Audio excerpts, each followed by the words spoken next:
Conas taoi. Welcome back to the Candlelit Tales podcast, where we tell Irish myths set to original music. My name is Aaron, one half of the sibling storytelling duo that makes up this podcast, and today we're continuing the Fianna Saga with the story of the Boar to conclude almost our Diarmuid and Gráinne mini-series within this.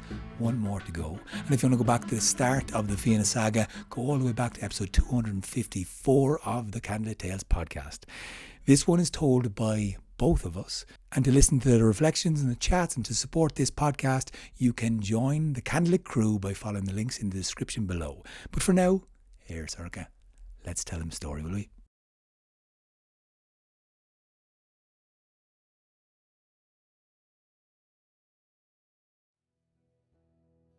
Cormac MacArt, the High King of Ireland, was an old man now. And he knew he was an old man. He didn't grudge the grey in his beard. He didn't grudge too much the stiffness in his joints. He knew it was part of life and part of the rhythm of life and part of all that hard-won wisdom he'd had from the land of promise and his own violent youth. It was his habit, as it always had been, to walk outside of Tara, in the mornings and again at dusk.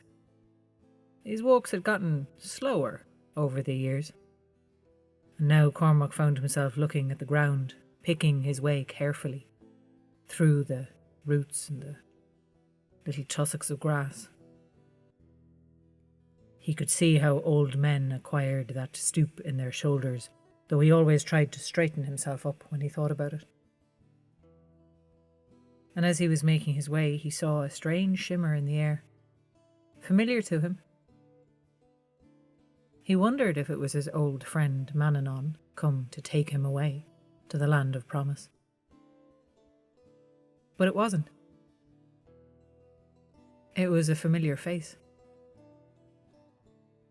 His daughter Gráinne stepped out, under the arm of a fair-haired man who could not be other than one of the taoi de Danann. Cormac's surprise, of course, was the first thing he felt, but nothing stopped him from opening his arms to his darling girl. Gráinne ran to her father as she had when she was a child, but there was a bundle under her arm. And as she hugged him, she said, "Father, your grandfather." And he saw the bundle in her arms was alive. "We've named her Éachdach," Gráinne said. "Proficient. She's going to be a handful. I can already tell."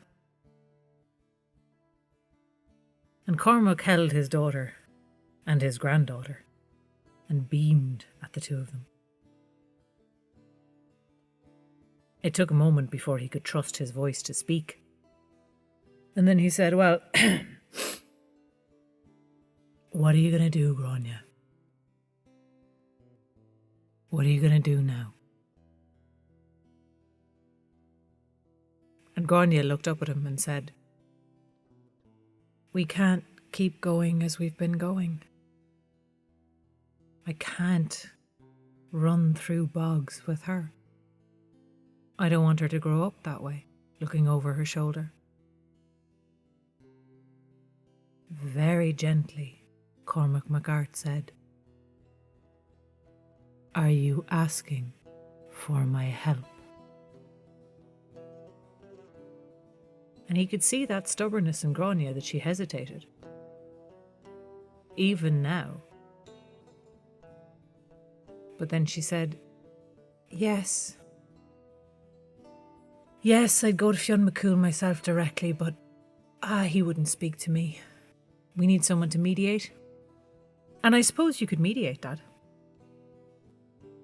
He smiled. He squeezed her. He murmured into her hair, "Leave it to me."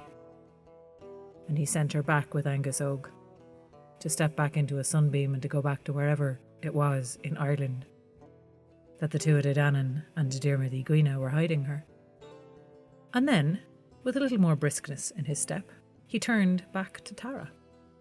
He clapped his hands as he came in the gate, calling to his attendants, calling to his advisors, and he said, "Now, we've work to do. There's a home to be found, and I think more than one, because Diarmuid and Gráinne was one of the Fianna, and so he won't want to be in just the one place. If we can find them 2 homes, or maybe even 3, land with it, obviously. But, let me see. A parley with Fionn McCool. We can arrange that. We'll send for him. We can meet in a neutral territory." And as he was thinking out loud, and as he was sending people running and scurrying here and there, up and down, he saw his son Carbara. And Carbara had a frown on his face. Cormac had high hopes for Carbara. He would be a good king if they could manage the transition. That was always the bumpiest part, but Carbara had the support of most of the kings of Ireland. And if Carbara was a little quick-tempered, well, Cormac had been quick-tempered in his youth as well, and perhaps it was just the youth, and he'd grow out of it. But Carbara stepped up to him and said, "Father, why have you not acted before now? Why are you talking about making peace with Fionn McCool? This beast has been chasing my sister, your daughter, up and down the length and breadth of the country for years. How can he be seen to get away with this? How can any of the kings of Ireland respect the High King if he allows this happen to his own kin?" Cormac let his son finish. And then, gently, he said, "Carbara, what is it that the High King holds?" Carbara glared at his father, who was prone to philosophical questions instead of direct answers, but through gritted teeth he said, "Peace. The High King holds peace. The High King holds peace, and the High King holds balance. And what a High King does not do, certainly not lightly, is go seeking anything other than peace and balance. It's the hardest thing about the office. You'll see kings circling each other and snarling like winter wolves. You'll know that if you could just get the 2 of them to sit down at the table and talk, you'd be able to resolve it all. But we do not intervene until we are asked. And your sister did not ask. But now she has. So now I'll settle it." And so when Cormac and Fionn finally met at a neutral place, not Tara and not Almuin, and actually not even in Leinster, they went further down, closer to Cashel, Fionn had little choice but to accept. The High King was telling him that his daughter and granddaughter needed a home, and the High King of Ireland was telling him that he, Cormac MacArt, was going to make sure that they had one. And Cormac, in his gentle way, made it absolutely clear to Fionn McCool that if he had any problem with that, it was all of Ireland that Fionn would have to fight about it.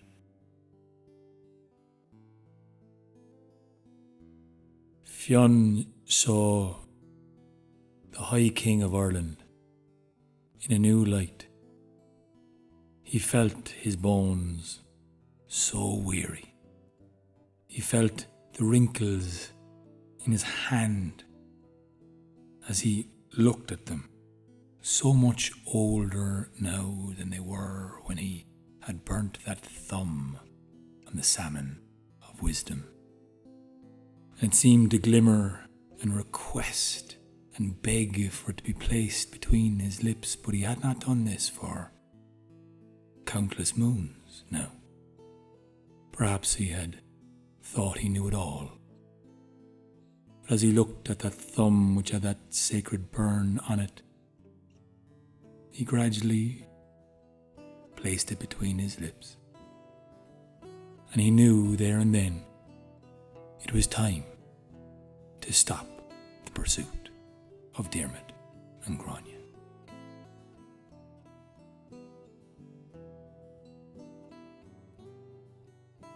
Diarmuid and Gráinne were given 3 homes. One in the southwest, one in the west, one in the Midlands, to divide their time between.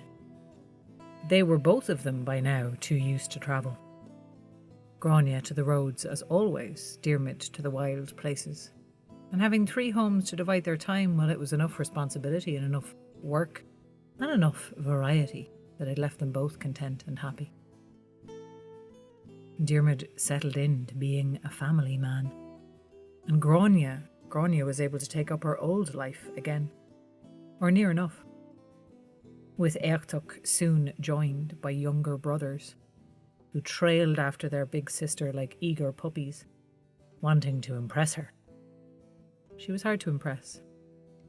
And Gráinne decided she did not like this tension that still existed between Diarmuid and his old friends of the Fianna. So the first thing that she did when they settled in was she started laying in supplies. A lot of supplies. Diarmuid asked her, "Who are we hosting?" And Gráinne said nothing. She only started to order more food, more drink, more supplies, hire more people to work, hire more cooks, and then she sent out invitations. And Diarmuid saw them coming. In ones and twos and then in bands. The men and women of the Fianna. Many he knew and some he did not. He went to Gráinne and said, "What are you doing? What is this? These people hunted us for years." And Gráinne said yes. And now they're our guests. And it would be the most incredible rudeness for any of them to attack us. They would be violating guest law. Once they're our guests, Diarmuid, they can't hurt us and we can't hurt them. And when they were all in, and Diarmuid was wedged almost uncomfortably with Gull McMorna on one side of him and Oscar grinning on the other side of him, Gráinne stood up at the head of the table and said, "This feast is a feast of reconciliation. And I thank you all, Fionn McCool, and all you captains of the Fianna, for accepting my invitation. And now, as your hostess, I place a geis on you. You will not leave here until friendship is restored between us." And then she clapped her hands and the first course was served. It was awkward for a while, but Gráinne was true to her word. They were not to leave until friendship was restored. Diarmuid wasn't sure afterwards if Gráinne had anticipated that it would take a whole year for that to happen, but she'd been prepared. And as the time went by, and as she kept the drink flowing and the food coming and the entertainment going, and people only left the table to sleep and come back again, it was the stories that bridged the gap. Everyone in the Fianna had a million of them. Tales of high adventure and daring, tales of romance and longing and love. And it was the old guard talking. Gull and Conan and Caoilte and Fionn, sharing their stories of days gone by, and Diarmuid joining in too, talking of the old days. Oisín telling his tales and reciting his poems and singing his beautiful songs. And Diarmuid could see the younger Fianna, who hadn't been there that long, their eyes glazed with a kind of hero worship, before some of them started telling, tentatively at first, stories of their own adventures. Little adventures. But Diarmuid could see how they would grow in the telling, to match the high deeds of the great members of the Fianna. It felt like a wound knitting. The skin was not unblemished, the mark of it would always be there, but the Fianna now were reforged. And when they did leave, they left as friends. And from time to time, Diarmuid would answer his door and there would be one of them. Or Gráinne would open the door and there would be part of a deer that someone had hunted and left for them. Friendship. Diarmuid wasn't part of them anymore. And Gráinne could see that he missed it, though he never spoke of it. Missed the hunts and the camaraderie. But Éachtach had 3 brothers now, and they were firmly entrenched in their domestic life. And there was very little time for reminiscing about the good old days and his fights with the Fianna. Now after time had gone by, Diarmuid, fully in his fatherhood, teaching and training young Éachtach more than his 3 sons, for she was the brighter, stronger, more athletic, and brilliant in so many ways. Contrary often, but she took after her father. They were out in the grasses of their big house, playing, training, and pretending to hunt, when Diarmuid saw grey hair walking towards him. The grey hair that had shook him to his core for so many years. The image of Fionn McCool walking up the small laneway to their home. But he was with a small group of the Fianna. And when he came to Diarmuid, he came with an invitation Diarmuid did not expect from the leader of the Fianna. Come on a hunt with us, Diarmuid. There is a beast out near Benbulben who is ravishing and destroying the farmlands. The Boar of Benbulben needs to be stopped. And you'll join us, Diarmuid, on this hunt. Diarmuid's heart leapt to be invited back to the Fianna, to the hunt, to the chase, though the geis was in his mind. The geis never to pierce the hide of a boar, for the son of Rock, his half-brother, was a boar. After death and being killed by his own father, brought back by Rock to avenge the death of his own son. This played for a moment in his mind, but the invitation to be part of the Fianna won over, and he went to grab the Gaebui, the yellow spear, for he knew it would not be his kill, though he could join them on the hunt.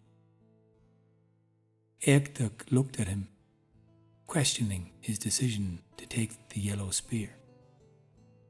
But he brushed her off and pushed her away, and saying he'd come back the next day and they'd finish their training. Though her young hands went to the Gaedarag, and she held it, pleading her father to take it. And it broke his heart to turn away from his daughter as he followed Fionn and the Fianna towards the forests.